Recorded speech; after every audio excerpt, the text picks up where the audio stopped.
Step 1. Figure out the conclusion of the argument.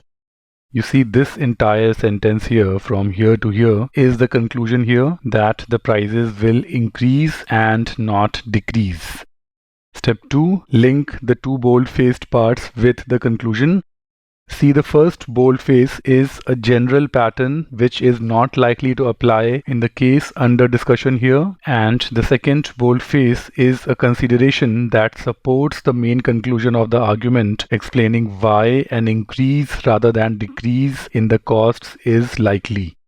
So with this groundwork, let's look at the answer choices. A term such as generalization or cause-effect pattern is a very good term for the first boldface. A term such as evidence will not work very well because evidence is a concrete factual finding, which is not the case here. This is just a general pattern. So answer choice D should be eliminated. Another problem here is that it says that the first is in support of a certain prediction, the second is that prediction. No, that's not correct.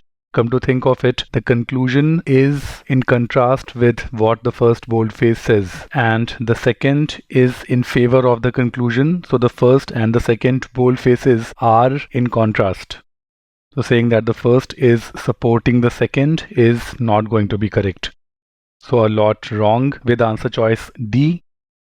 No, the consultant is not defending any position, so this is not the right way of saying it. And no, it's not that the first boldface is a consideration weighing against the main position of the argument. It is the other way around, in fact. The main position of the argument weighs against what generally works. So this part is not correct. And then, no, the second boldface is not the position that the argument seeks to defend. The argument is not defending any position on the first place. The second is not a position at all. The second is an explanation suggesting why the price is likely to increase rather than decrease, and therefore the second is something that is supporting the main conclusion of the argument. So a lot wrong with answer choice E. This should also be eliminated. Then see, the first is not a cause-effect relationship that the consultant says will repeat. The consultant says that it will not repeat. See, the construction here is that this is a general pattern, but the general pattern, you see a contrasting term here. However, because of these reasons, this pattern will not apply in the issue in hand. And therefore, to say that the pattern will repeat is not correct. Answer choice C should be eliminated. And then C, the second is not presented as a consequence that follows from the truth of the generalization presented by the first boldface. As I said, C, the first boldface and the conclusion are in contrast.